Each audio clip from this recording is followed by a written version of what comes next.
Bom, turma, vamos dar continuidade à nossa matéria. Então, eu tinha colocado aqui a explicação da primeira parte, né? Então, agora a gente vai dar continuidade aí. Então, a gente vai falar agora sobre um pouco sobre a questão do código de ética profissional. Lembra que eu havia falado para vocês, explicado na matéria anterior, que existem código de ética para cada profissão. E a nossa profissão nossa da área da saúde, existe um código de ética específico. E o que vem a ser, né, esse código de ética?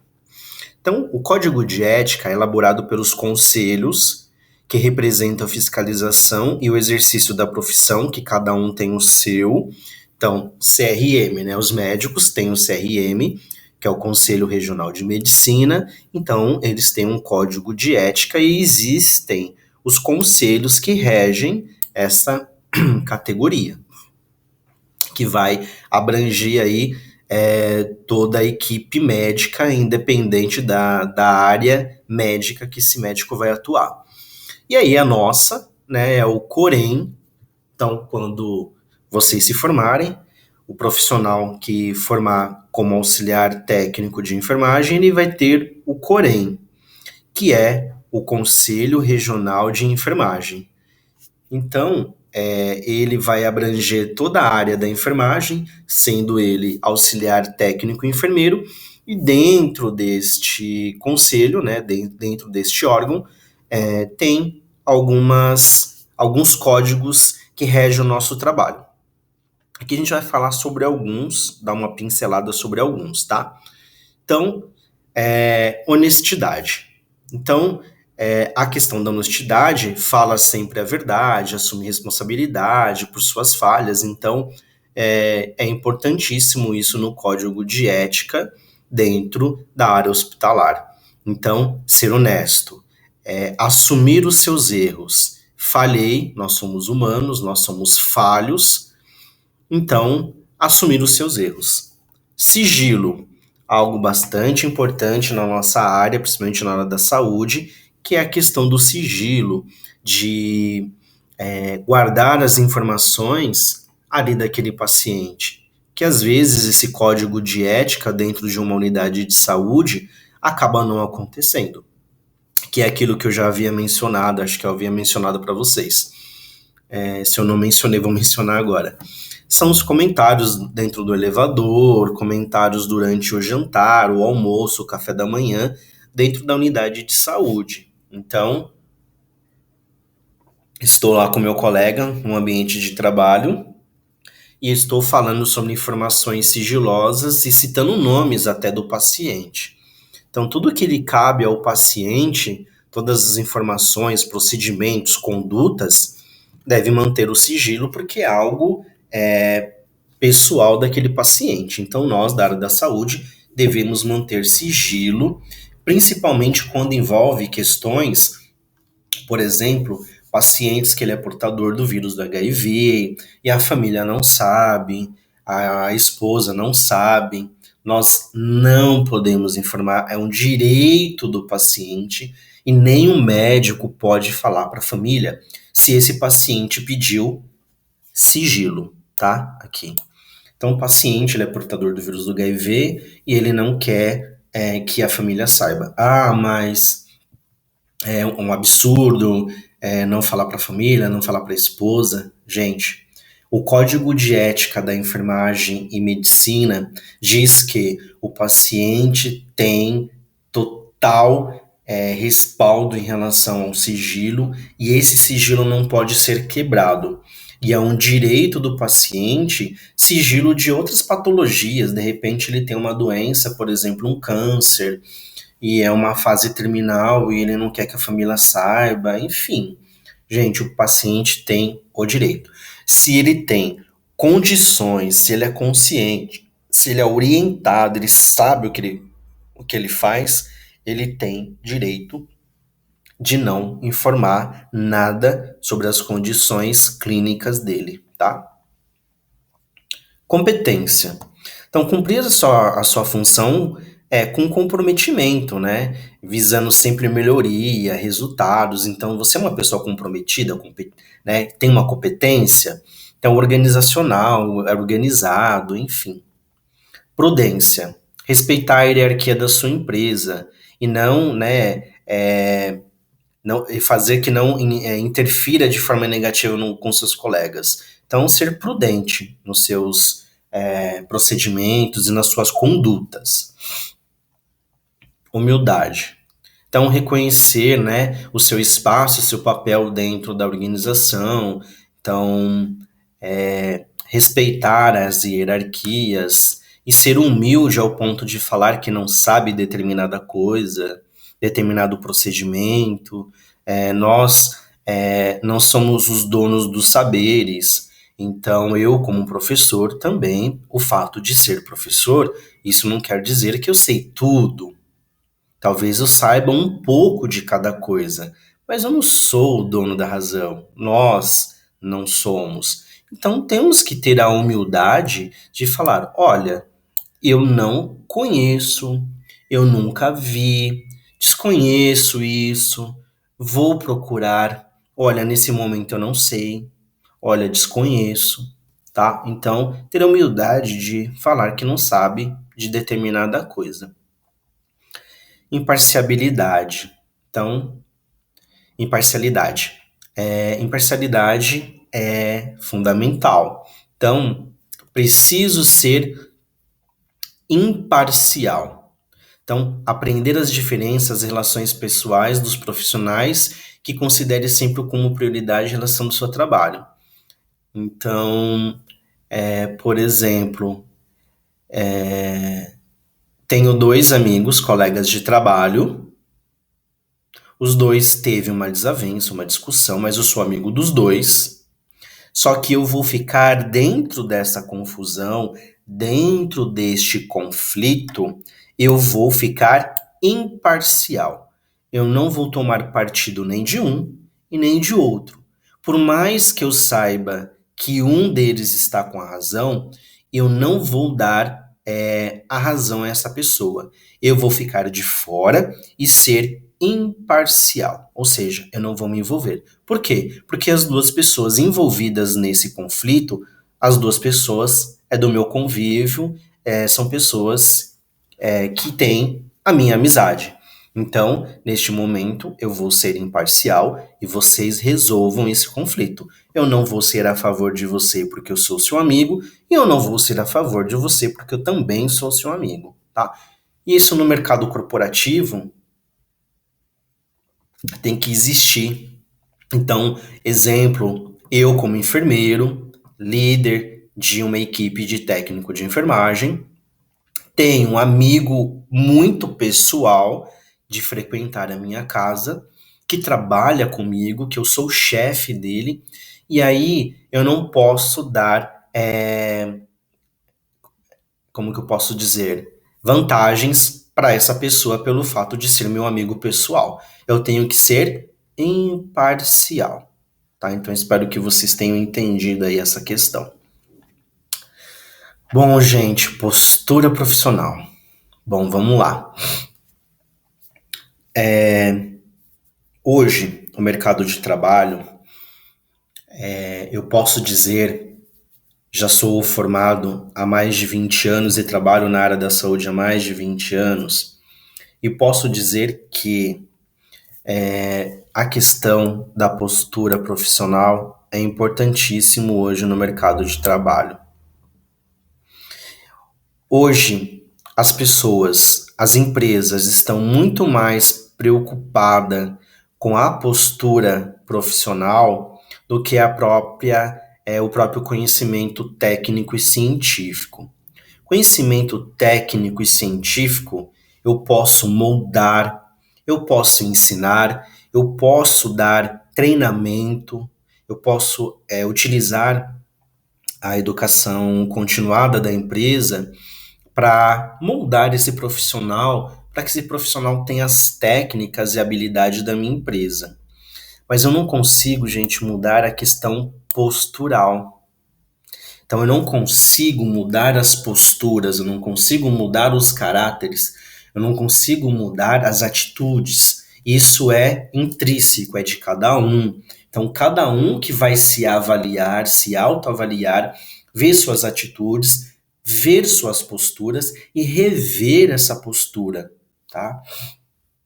Então, quando o profissional ele vai procurar, ao mercado de trabalho, então vocês que estão se formando vão ao mercado de trabalho, ao momento que vocês vão realizar a prova de vocês, o avaliador que está ali naquele momento, ele já está avaliando as questões postura. Como você fala, o linguajar que você está utilizando, se você fala com muita gíria, se você está sentado adequadamente, se você está com uma roupa adequada para a situação presente. Então, tudo isso está sendo avaliado e às vezes você não é reprovado pela prova.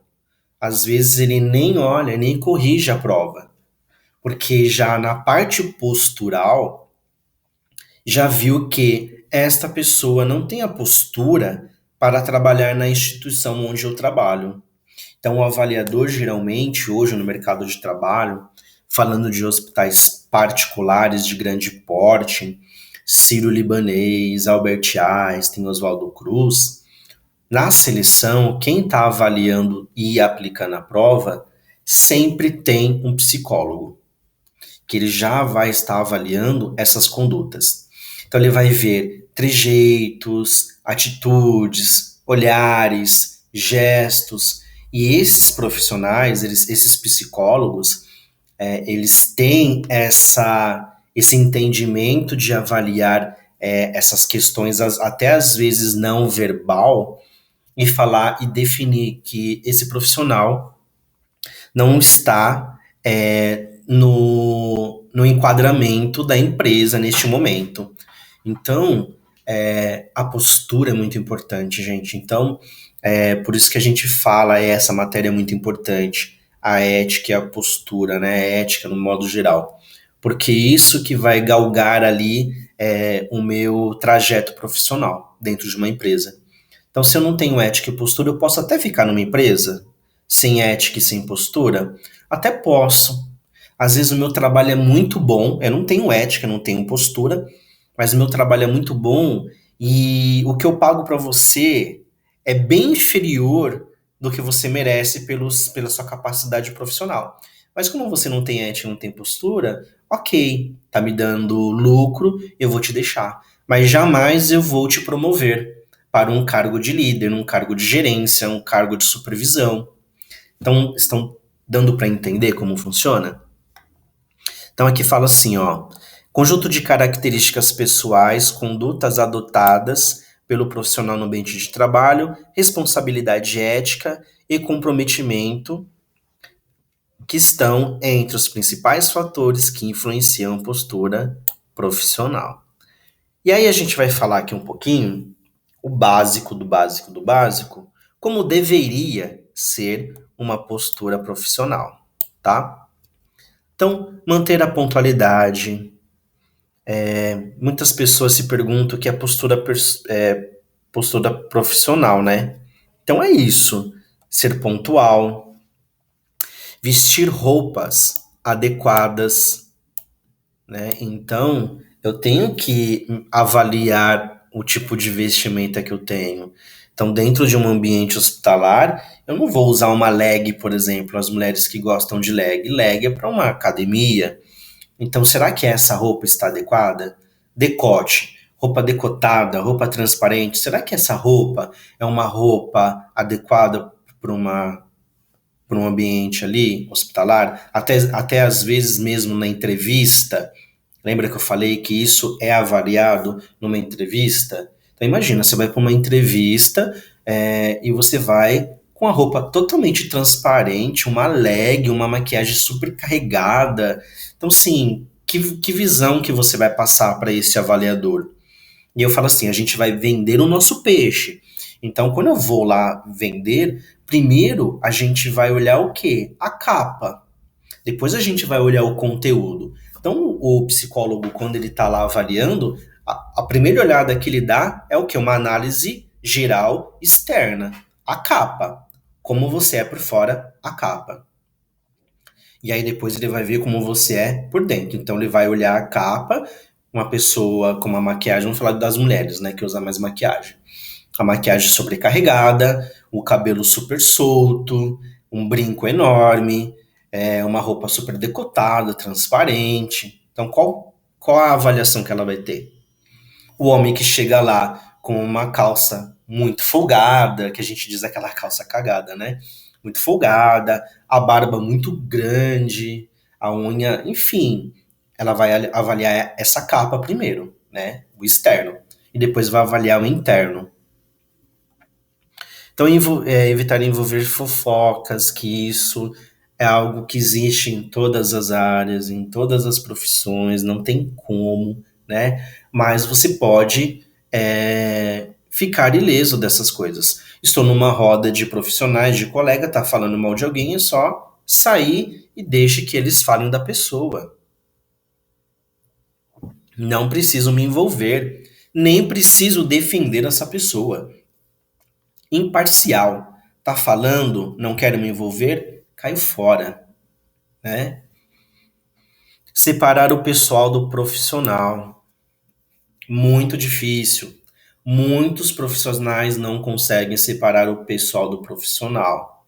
Então, volta a questão da amizade entre chefes, né, líderes e técnicos. Então, eu enfermeiro, tenho uma amizade com um técnico ou uma técnica de frequentar a minha casa, e aí eu não separo as questões pessoais das profissionais.